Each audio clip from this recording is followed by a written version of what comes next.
There are a few different government procurement opportunities exist. So you have local government tenders, and there's buying programs through, Brisbane City Council, Gold Coast, Ipswich. They all have different ways you can become a supplier to them. State government tenders also, and Australian government tenders, buy local initiatives, and special procurement opportunities. So that might be something like an Olympics, or, that type of situation for food and beverage, and opportunities to be on a directory of suppliers to government. So if we move over to the next slide, again, understanding I think we've missed a slide, did we? Can you go back one, please? Oh no, go to the next one, sorry. Yeah, what is my business and where do I want it to go? So quite often it's a bit about, yes, it's great to go and become a supplier, but what does that entail? So if they want a large amount of supply and your business cannot supply it, then it's about, how does your business model work? So do you collaborate with other businesses, or is it something that you're wanting to scale up, and this might be an opportunity to help boost your growth, but at the same time look at some way of diversifying your product range, looking at what your core competence is as a business. So again, what is my business and where do I want it to go? So for example, if you are an NDIS or you're wanting to get into disability services, then that's a fairly clear-cut situation, becoming accredited as an NDIS operator and then go to market and then promote your services. Again, if you're a food and beverage supplier, you could then look at joining a supplier group. And I've got some links which I will show to you or share with you as we move along. So what support do you need? In terms of the growth problem, because in order to supply to government, you need to be able to show where your strengths are and what the core competence of your business is. So you need to be able to show that you have got some experience in what you're doing. You do have a competitive advantage in the area. You can provide to the value for money criteria within the government. And it's about understanding your own business, what your strengths are, and your capability to be able to meet the needs of what the government is requiring. And so in terms of any need or gap that will be assisted through a funding opportunity or tender opportunity that you can fill. So we're not just talking about products. So yes, there's a lot of things that government will request supply for. It's not just about food and beverages. It could be training services. It could be a range of different services, which are certain things. It could be providing medals and badges for the Defence Forces, or it could be providing gardening services. So there's a range of different things that that you can tender for or become on a supplier list for. So again, it's understanding what your business goal is. So creating a business just to meet the need of a government contract. It's understanding what you can deliver, because the last thing you want to do is say yes to something and not being able to meet the requirement of that contract. And there is a due diligence procedure in place by government when they are engaging you to do work for them. So understanding how your business fits within the needs of what the government's looking for. It's no different to going to market and promoting your services to the general public or to another supplier, but when it's government, they're purchasing your service or product, or engaging you to supply products and services for something that they're involved in heavily. For example, like it could be production for, the Olympics coming up in the next decade. So if we can move to the next slide. Next slide. Oh, yes. So in a typical tender, so this one, when you go start reading through the request for tender, a statement typically would refer to how you would highlight your competitive advantage, as well as special or unique features of your proposal. And that generally would come down to what your business can offer. Depending on the requirement, your response may propose a detailed project plan, including project milestones and completion dates, timeframes, quality standards, or performance indicators. It may also detail critical issues or key delivery risks of which the customer should be aware. So when we look at this statement, it talks about having a project plan. So if, say, for example, you were going to be rolling out some housing project, they would want to know, that would have some very clear milestones and completion dates and timeframes for delivering on that project. And what standards are applied. So if you're a member of, QBCC and you have industry memberships and those type of things. So these all sort of add towards your competitive advantage. And so, again, they also have some other requirements in terms of fair practices. So there are certain things within the guidelines that you would need to look at. So again, making sure that you cover off on any risks to ensure that the customer, so that if increase of cost of building materials were to happen, how would you deal with that? If you weren't able to get supply of a certain product, how would you deal with that? So it's about how you could fulfil the requirements of the tender to which you are applying for. So if we go on to the next slide, please.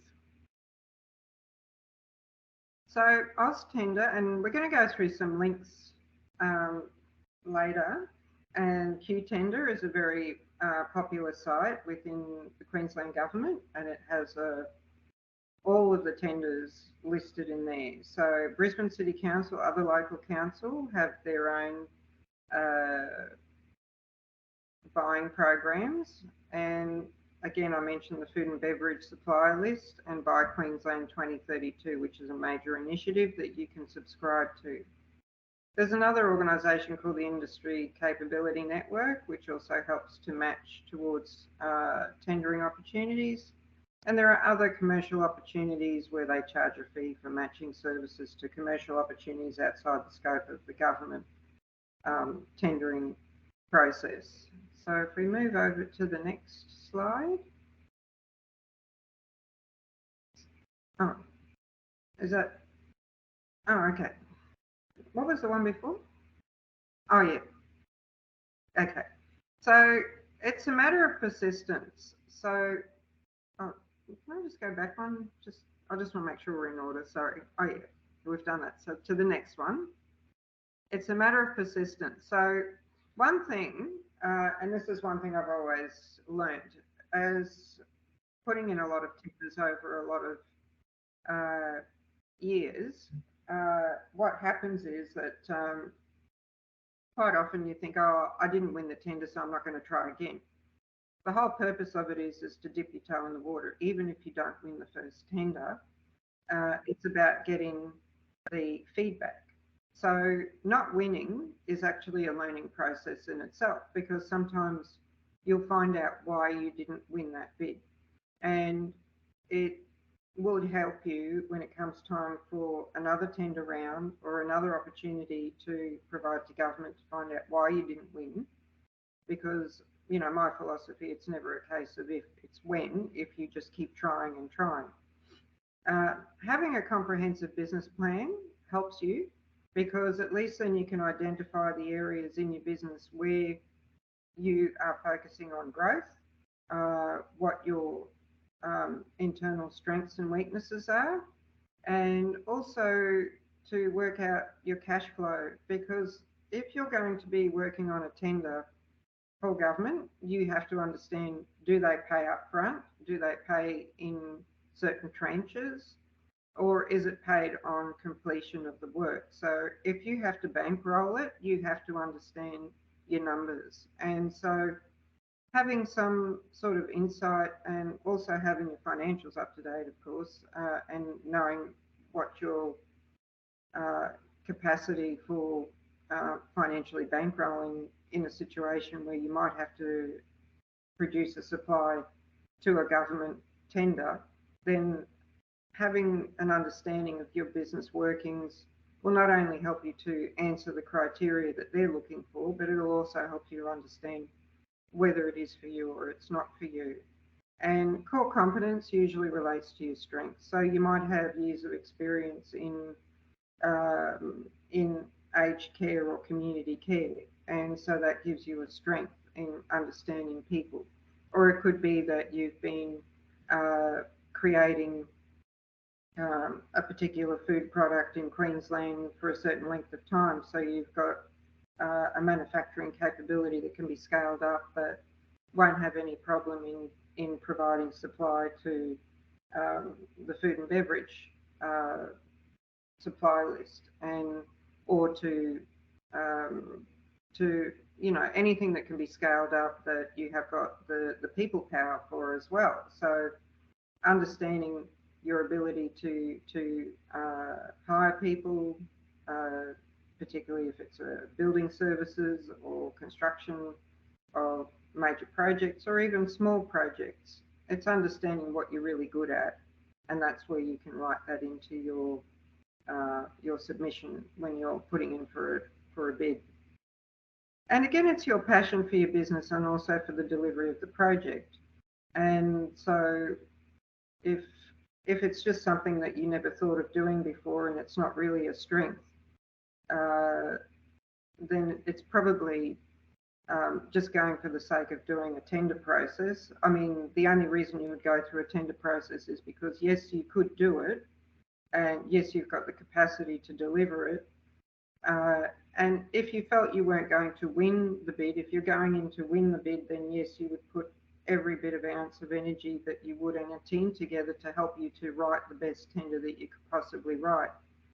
However, if it is for the experience of putting a tender in, sometimes even putting in the tender, getting your brand out there, you may not have won that tender, but putting it in, even if you're not going to win it, it shows that you are out there, and the people who are assessing you, they can see that you're actively trying to get into that business within government.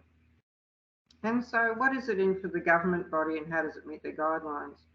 Most of the government agencies, well, all of them, they're all looking at buy local and are having a certain percentage, whatever they can source locally, Queensland-wide, Australia-wide, Brisbane-wide, Logan-wide, wherever they are in their local community, business community, they are looking to try and support local business, and this is very much has been mandated.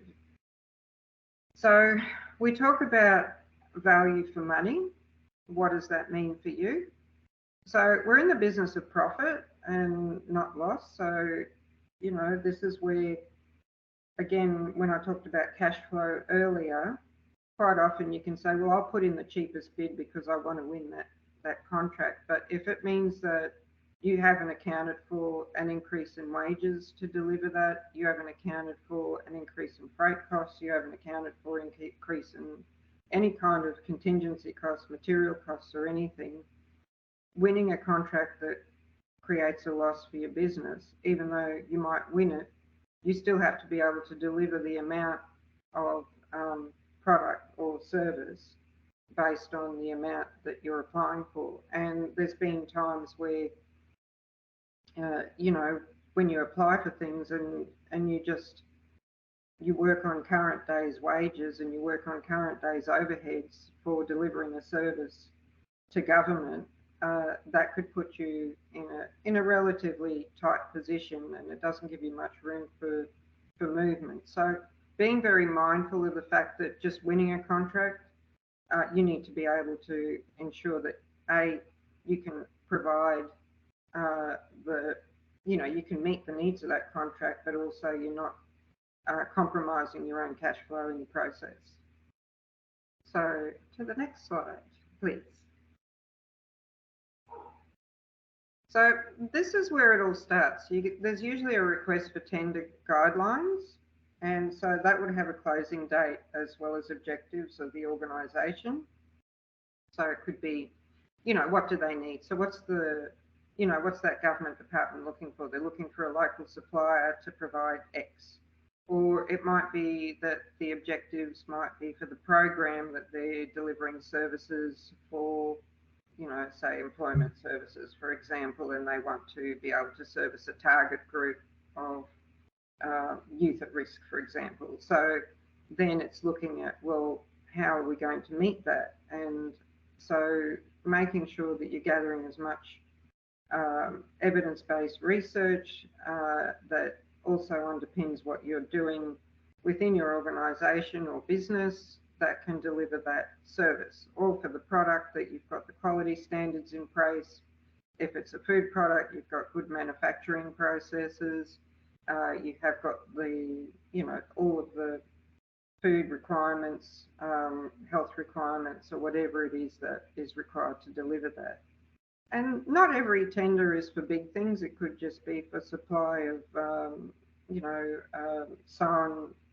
sewing up of, clothing or uniforms, or it could be a range of different things. And once you go to these tender website, you'll see there's quite a diverse range of supply that the government is looking for. So it gives you quite a lot of opportunities, and a wide diverse range of industries can apply for a range of tenders. So again, it depends on whether it's the objectives of the department or whether it's the objectives of a particular program, and the criteria will spell out, things like value for money, your capacity to deliver on the project, and your capability, and how can, what's, the quality outcomes you can deliver. And so again, it's ensuring that what you are tendering for, you can deliver. So again, it's that, be careful what you wish for. You once you get the tender, then the work really starts, because one thing is winning it, the other one is actually delivering it, and then there's a whole lot that happens after that in terms of reporting and making sure you meet the milestones that's required of that tender. So thinking about how you're going to deliver on the requirements, so what people, actions or items will be needed. So quite often they will have a milestone template of what you'll be able to deliver within a certain time frame, how many you can deliver, or how much you can deliver, and they'll have a pricing plan quite often. And this is where having a business plan, they will also sometimes ask for a business plan around your project, kind of like a business case as well. But again, for yourself as a business, it's always good to have one so that at least you can pull parts out of it. And quite often when I've worked on various projects, you take parts out of a business plan, an operations plan, and a whole range of other marketing, websites need to be up to date, and a range of other things. So again, we'll go to the next slide. Next slide. Oh, yes. So again, when you're looking at answering questions to a tender, your business needs to be able to compete effectively. So if you're unsure, they will normally have a list of previous funded projects. They do. I know with state government they do, and quite a lot of the other ones will tell you who the previous people who've won contracts were before. Some will, some won't, depending on what it is. If it's a product, they may not. If it's a service, they probably will. But it's about looking onto the website, and it's in that list of links that we'll be putting up later. Read the frequently asked questions where they are available. Make sure you pay attention to those, because a lot of people will, they will have covered off on a lot of the questions relating to that tender. Download the application as soon as you can so that you can start going through all the attachments, and quite often there'll be updates as well, because people will ask for clarification on things, or they might extend the date out, the close date, because of some reason or another. So that's what addenda means, or addendum. And start to prepare. And also, in that preparation, you'll find out what gaps of information are missing. So you might have a 3-week timeline in order to put all your information together, but it's about being prepared, finding out, okay, start to finish, do I need to fill in this form? Do I need to fill in a gender equity thing if you're from a larger company, but you don't need to if you're smaller? So it's about having time to read through the guidelines, reading through the requirements, and then taking a little bit of time to dissect it all and then start looking at it and responding in parts. And where you have difficulty, that's when you start bringing in other people who might be able to help you with that information. Uh, whether it's the accountant might need to provide you with some financial information, or there might be some people in the team who can help you to craft the answers to that question. And sometimes, there's a benefit to clustering. And previous life, I was working in industry development, and there was one particular industry that was trying to vie for state government, tendering. And so they clustered together.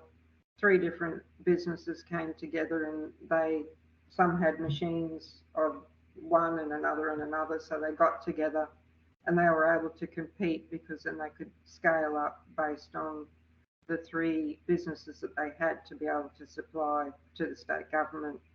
And so that was a very they engaged a manager to pull all that together, and then they could then start to tender for government business. So sometimes partnering with other businesses can be successful when you can come together on a project basis. And like a consortium type arrangement, that happens quite often too. We'll move to the next question. Next slide, sorry. So having your financials up to date, not just good for business, but it's also, if they require what was your turnover, quite often they'll ask what was your turnover as a company, just to know what size you are, and that just shows you've got some capacity. History and focus on the business, so being very clear on what your core business is. Also, if you've got key people in your business, having a good LinkedIn profile that shows your history, or the key people who are involved in the project, making sure those are up to date. Facebook or other social media for the company or business is up to date, that they can see, on top of your website, that you are current, you are in the business of doing what you say you do. So you're not just coming out of thin air. They can see that you've got some credibility, some background. And also to look at your supplier capability in order to meet their demand. So if there's a contract for 10,000 widgets, that you're able to supply that. Making sure your insurances are up to date. Most of them will require some sort of professional indemnity, public liability, and other sorts of insurances. So as a company, depending on your size, you'll have a certain amount of insurances. And sometimes, the smaller the tender, or like, say, for example, if it was an NDIS contract, there'd be a requirement to have your accreditation with the association, but also to have your public liability and other insurances to a certain value in order to be a supplier in that program. And that would go for a number of, whether it's products or services, product liability and a whole heap of other things. So depending on what it is that you're providing, making sure that you are operating, with the correct insurance to make sure that, you're covered as a business, but also that the government has done its due diligence as well, and making sure that you have as well. And again, coming back to the business plan, it helps you to make decisions and help you answer their questions. And sometimes a tender will ask for your business plan, not necessarily one that you have for your whole business, and may just be for what they're trying to deliver. So depending if it's a project-based business plan or a project plan.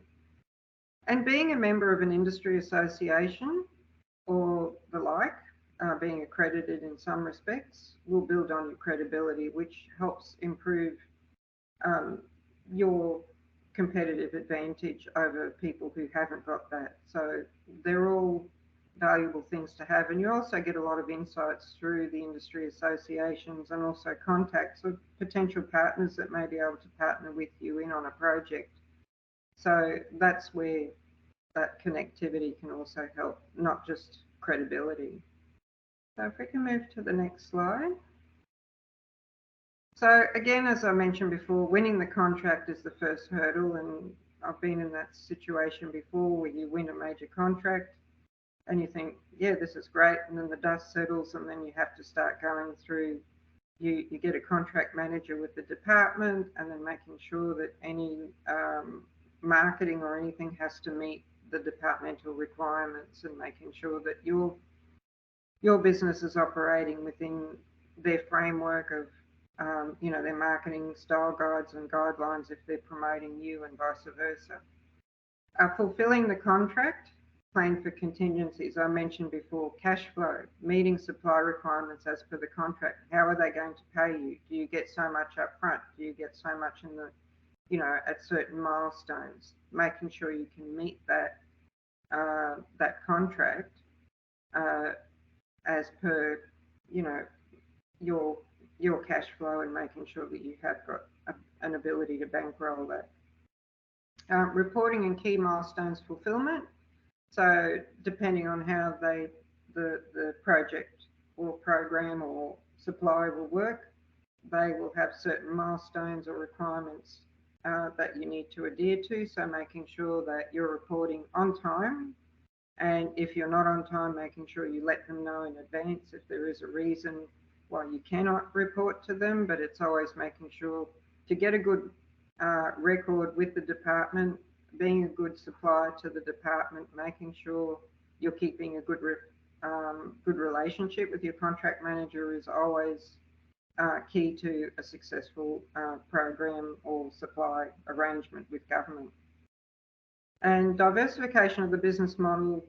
I say this because sometimes people will put their total business on a contract, and sometimes if there's a stroke of the pen decision that they're going to wipe out a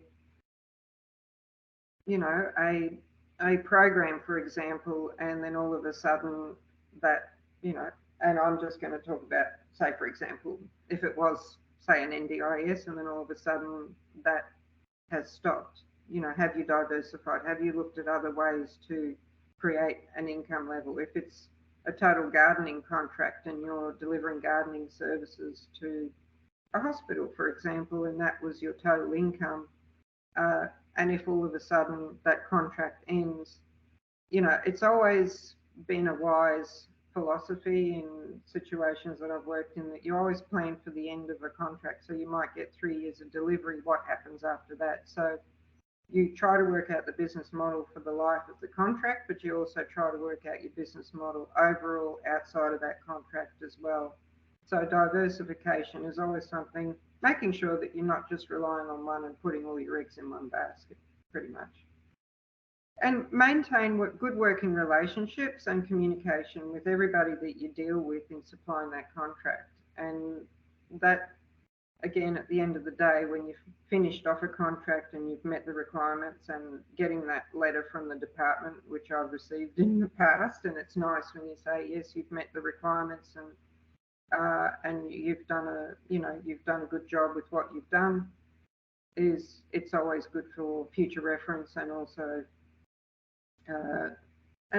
helps you in the future. However, one contract does not guarantee future contracts for supply, and it doesn't matter how well you deliver out on a contract. It doesn't mean when the next round comes up, even though you've done well and you've done everything perfectly, that you're guaranteed that you will get that future contract again, because there may be another competitor and there may be other suppliers. So quite often, there's been contracts that have been held by organisations that have had them for 15 years straight, and then all of a sudden they've been knocked out at the next round. And we don't know why. They've always operated well, they had a good team, but sometimes these things do happen. So just always, there is wisdom in just always making sure that you can work to your own level of predicting the future, and work within the confines of that time frame of which you're given that supply time frame. So if it's a 3-year arrangement or a 12-month arrangement, that's fine. Just try to work that, and that's something very key to work within. Next slide, please. So Okay, this is a little bit of a plug for TAFE, but we do offer fee-free workshops at the moment as part of the TAFE initiative that's happening at the moment. So we have workshops that are coming up in end of May and June, and also one-on-one if you're wanting that individual services. So that's something I can help you with through Small Business Solutions. And what we do is help you to construct a business action plan. And these can be done either at a TAFE campus or in-house at your business. And we provide mentoring as well, and something that I can assist with, particularly in the tendering space, helping you to put that together. So we can tailor these for you. They're either in a group workshop or 3 workshops and then 3 one-hour individual mentoring sessions, or 6 1.5-hour mentoring sessions. So if you're wanting to get involved in one of these workshops or look at one-on-one training or a tailored small group training for your team in your business or company, please feel free to contact 1300 40 60 80 or email sbs@TAFE Queensland, tafeqld.edu.au.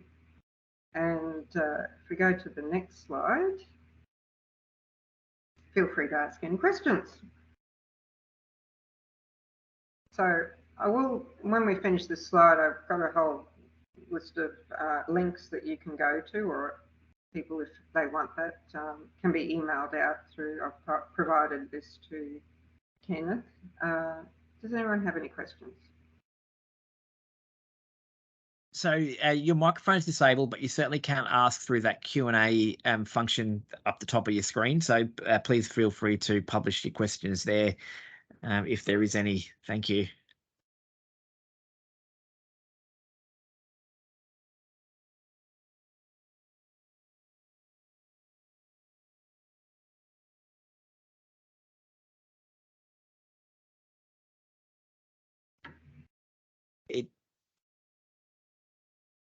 No questions at this stage. There is no questions, but that was a great session, Alice. I really thank you for that session. I understand you may have some you may have some links you may like to share. Is that right, Alice? Or I've sent through a Word doc. Yep. So if you can throw that up. Yep. That might help everyone. So it's very hard. Like I can talk, but the best way is going through. So useful links to tenders. So let's go to procurement by Queen's Local Brisbane. Okay. If we go open the link on Local Brisbane further down.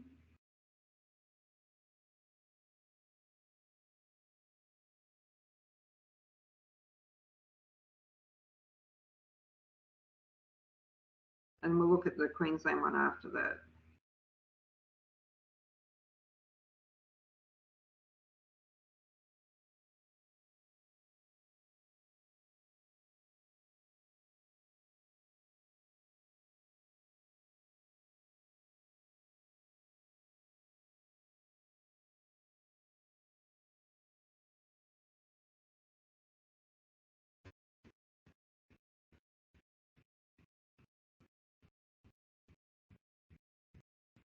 Okay, so as I was mentioning before, again, it's procurement, it's process of buying goods, services and work. So it can be roads, footpaths, recreational community facilities, all sorts of different things. So they have their act and they look at value for money, open and effective competition, and they also want to support local business and industry, and environmental protection, ethical behaviour. So there's also procurement's worth more than 200,000. They go through public tender. But if you go further down, there's market-led proposals. So if you've got something where there's a Better Brisbane proposal to assist council solve problems or address opportunities to enhance services for business. So again, there's different initiatives. So there's different ways you can bring ideas to local government. And again, if we just scroll down a little bit more there, go back up again, you just navigate through these sites and you can usually find different ways of how they buy. So, okay, can we go back to that sheet? And I just want to open up the one on the Queensland Government one, because that one's got quite a lot in there and there's a lot of resource material. So if anybody just wants to, we can email that sheet. I've got no problem with that because it just links, but it just helps you to get familiarised with how the, you can look at previous contracts of people who've won previous tenders and also what's coming up. And Oz Tender's another good one as well. So if we can throw that first link up from Queensland Government.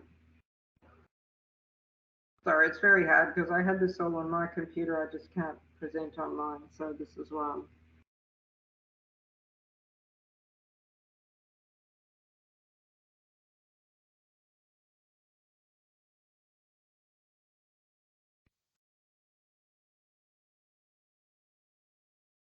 How are we going? I think it just takes a while. Jill's on it. Yeah. Oh, sorry, Jill. Yeah. Oh, there's one. Okay, so this was one I had there. So this is a request for tender that closed on the 10th of May. But this one, Home Affairs were looking for award sets and medals. So that was to make label pins. And this would be something that might be suitable for a smaller business. So if we just scroll down a little bit, and the contract will be for 5 years and some extensions involved in that. So this would be a typical thing that would be really good for somebody who makes, these sort of medals and lapel pins and presentation boxes and that sort of thing. So these would then be lodged by electronic lodgement through AusTender. So if we can, so AusTender, if you go to their main screen, contract, yeah, so you can look at find business opportunities and you can create a user registration there. And, oh yeah, so anyway, we don't need to have a look, but you can just create your own one there that shows you where the current business opportunities are in AusTender. So there's a Queensland, the Q tender site. I think I've got this the first or second one down, second link down.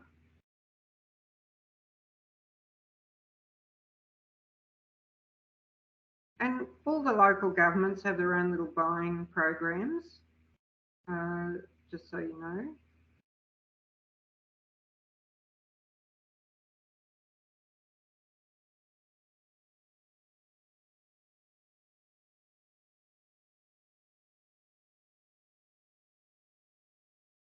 So here's Q tenders. So this is telling you what they've got. Secretarial services, they're looking for Mackay. Okay, so that closed, released 28th of April, closing, well, it's closed. Oh no, it closes tomorrow. Okay, so if you scroll down, you'll see there's a tree maintenance services, roof rectification to a TAFE college. There's a whole lot of different services you can provide, and interest for the provision of kettles. So products, so depending on, there's a whole range of things people are looking for at any given time. So unless you go in there and regularly make it a habit to look into these sites, you can see that there's quite a few different things that do come up. So, and they're all the different departments. So gas cylinder storage, physical security optimization, so anybody who's involved in security services, audit services, so that could be for auditors. So again, there's different people providing different opportunities to tender for the delivery of different services and products. There was one other one I wanted to throw up there from that list, was There is another buying program for the food and beverage. I think it's further down on that sheet. 2032, I think it's called. But certainly anybody who's looking to, you know, ask for the sheet, just we can send that out and you can have a look at those.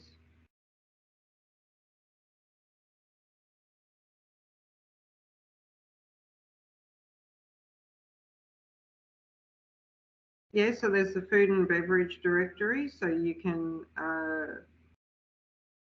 get onto a supplier list, which would supply to Queensland Government, and they're looking for businesses who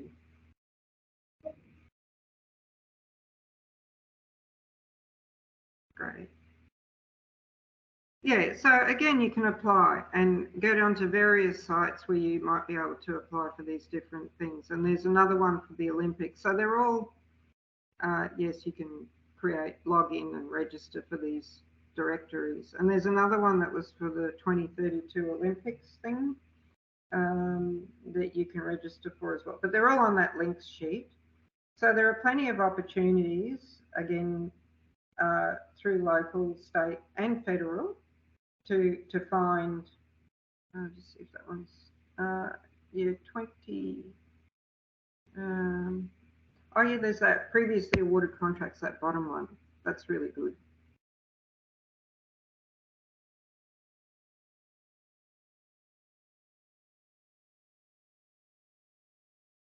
So here you can have a look and see who won contracts before. So this is where it's always good to look who won it, and then you can have a look at what they've done before. And so that way you can see how you compare with how they operate and even do a bit of a competitor analysis on that. So there you can search what department, what category, keywords. So that is a contracts directory that shows you who opened the data portal. So you can go in through that. And there was just one last page I wanted to show you on that sheet. So just that 2032 one. So it's all very exciting. Once you start getting into it and start searching, you think, oh, maybe I can have a crack at that. Don't hold yourself back. Even if you don't win it, you'll learn something from it. And it'll only help you get better at it as you go along. So let's have a look and see at this last sheet. Yeah, so by Brisbane 2032 procurement. And so if you scroll down, so you can create a business profile and there's some information on that. And then there's a place where you can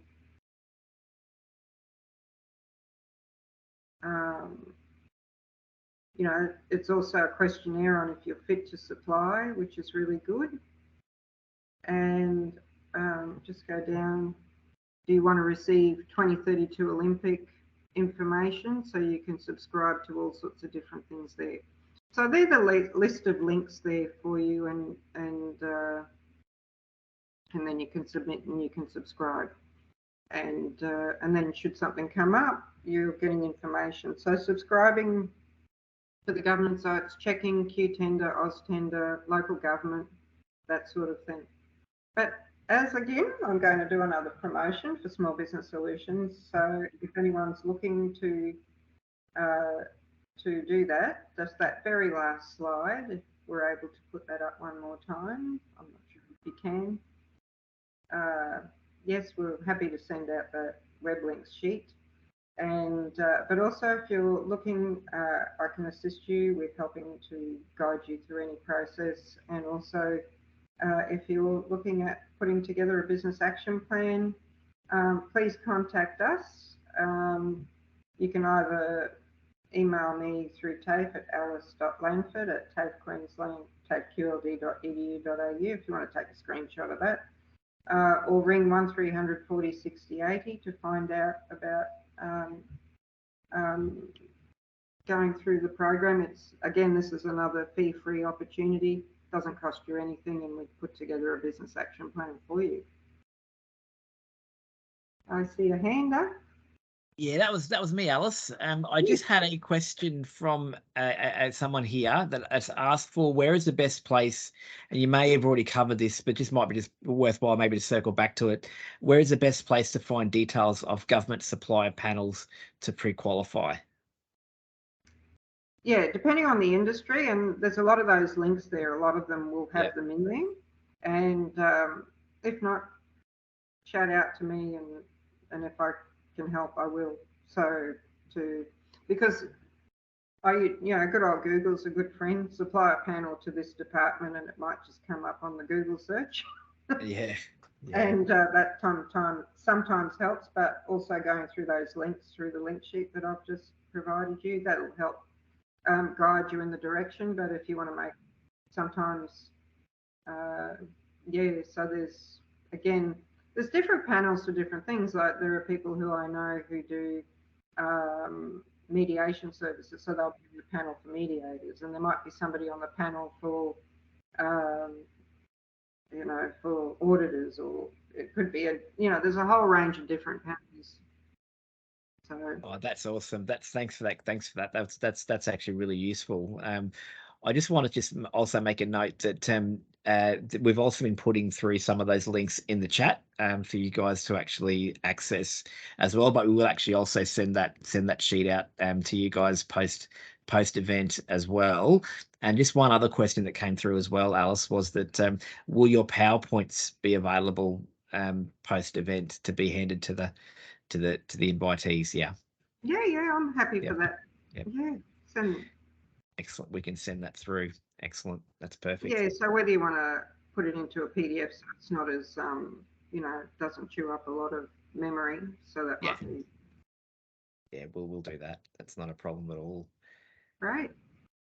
Now, I just wanted to thank you for that, Alice. Have you got any more, or would you like me to close, or? Yeah, I'm happy if everyone else is Excellent. happy. And again, my contact details are on that slideshow. So if anyone wants to reach out, and also you've got some links, so you've got some takeaway stuff there, and hopefully some wisdom to help you on that journey, because it's a very broad subject, because it could be subject of products or services. So anyway. Well, thank you so much for that, Alice. And you're actually right. It is a very broad topic, but I think you've managed to be able to sew it all in quite well together, bring it all in together. So thank you so much for taking the time to speak to us about tendering. That's really good. I'd also probably want to do a bit of a few shout outs as well to obviously Queensland Small Business Month. I obviously spoke at the beginning about it, but there is still a lot of events that you guys can get along to and actually experience Small Business Month and show that appreciation for the contributions small businesses make in our economy and in our communities. I also probably wanted to also let you guys know that when we send out the one pager and the slides, I'm also going to send you out through an evaluation form as well. And the reason for that is not just about this event, but it's actually about Small Business Month and how we actually can improve Small Business Month in the time to come. So I really encourage you all to. It takes about 8 minutes to complete, but I'd encourage you all to also fill in that feedback form, because that will really help us around sort of what get your ideas and thoughts around how we could do things better. So thank you so much for that. And outside of that, I think I will actually close this session, and thank you everyone for your time. Thank you.